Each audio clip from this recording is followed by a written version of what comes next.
Hey there, what's going on? It's Jason Lucchese. Hey, I just wanted to come to you today. I wanted to make this video to, answer some questions that have been coming in. I know the videos that I've put out about the whole naked investing have been working really well for some of you out there, and you still had some questions, and that's cool. That's why I make these videos, is that it gets you in the process of getting your business moving in the right direction. And if you do have questions, I put down at the bottom of all of my blog posts, if you need help, reach out, let me know.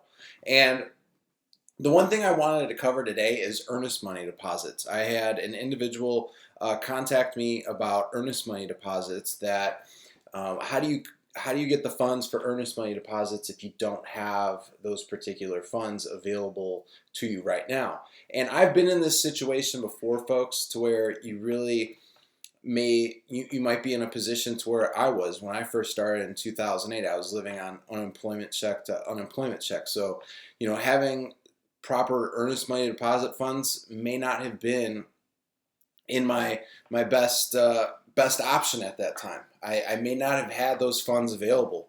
So the reason why I wanted to make this video available to you today is to kind of share with you some of the things that I had to do in my business in the beginning to really make things work, and to really structure things in a way, especially on a purchase and sales agreement, that would be in your favor to really get things going, and you don't necessarily have to use your funds for the earnest money deposit. So let's get into that. Let's dive into that right now.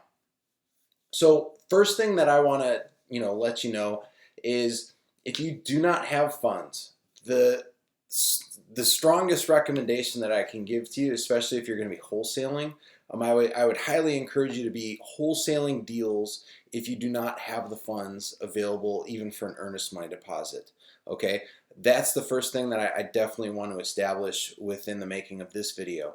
And the main reason why I say that is, you need to have a strong buyers list for what I'm about to tell you, and how you can start duplicating and executing this within your own business. You need to have a buyers list to really make this work. And let me explain why.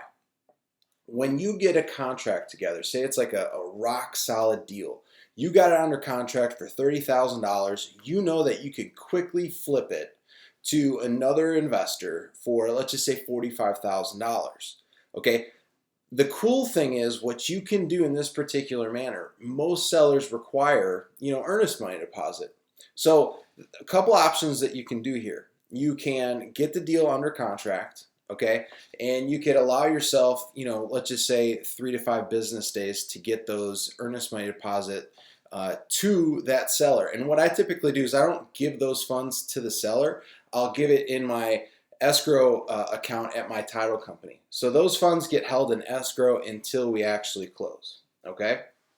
So why I give myself those business days in order for me to set up this transaction properly? Well, what I'm doing is, I'm having my end buyer give me what's called a hard deposit. A hard deposit means it's pretty much non-refundable. The only time that I ever give those funds back from a hard deposit standpoint is if something comes back, I didn't disclose something properly within my purchase and sales agreement, such as an inspection happens and there's maybe termite damage, or I didn't disclose something possibly with the foundation. If that's the case, I'm going to give the funds back. And I highly encourage you to operate the same way within your business, because you don't want to get an end buyer, especially a cash investor, upset over a piddly amount of money. You have to think long term here.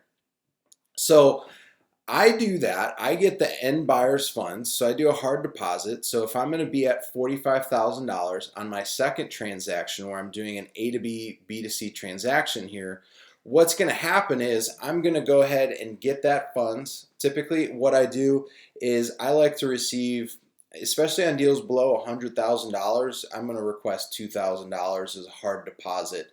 Main reason why I request that amount is, it really gets that individual committed to buying your deal.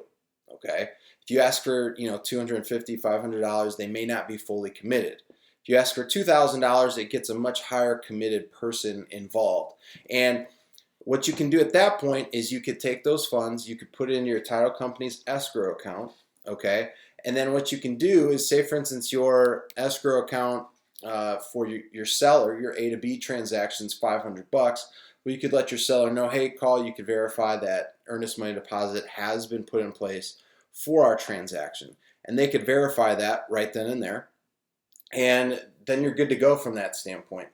The other thing too that I would like to do, so this is the second option. The second option out of the two that I prefer, and can be easily duplicated within any business. So the one thing that I would tell you that you could do too is you could put in your maybe like an addendum section on your purchase and sales agreement that earnest money deposit funds will be deposited 3 business days prior to closing. So that allows you time to go ahead and find that end buyer. But again, I strongly suggest that you put together your buyers list before you get to that situation. You want to have your buyers list put into play because as soon as you get a deal, you want to be able to get that deal quickly under contract with your end buyer. Okay, that's what I recommend. That's how I would recommend that you put the deal together. So additionally, covering on top of this, you could put that statement into play for your transaction. You also want to be able to have some outs. So make sure there's some sort of an inspection out that you can have on your contract where earnest money deposits refunded back to you if something does pop up, maybe on appraisal, inspection. Those are the things that I would recommend that you definitely have in place to ensure that you are making a proper deal. The other thing that I would recommend here is by having the statement in there on your purchase and sales agreement allows you to really be in a position that allows you to not use any of your own funds, and use your end buyers' funds in a legal way. By you having them give you earnest money deposit for that transaction, that's essentially giving you earnest money deposit on the B2C, not the A to B. So you will take those funds that you just received and give them to your A to B transaction.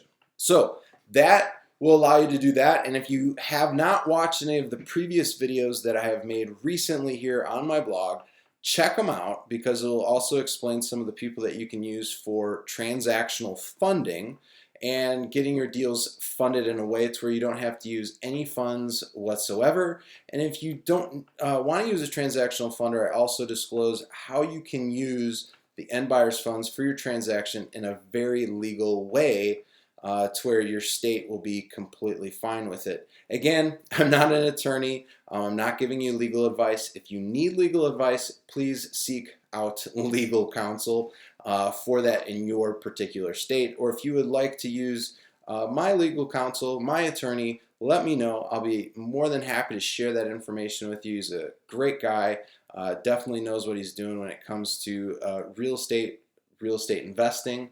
So it's really good to have somebody like that on your team.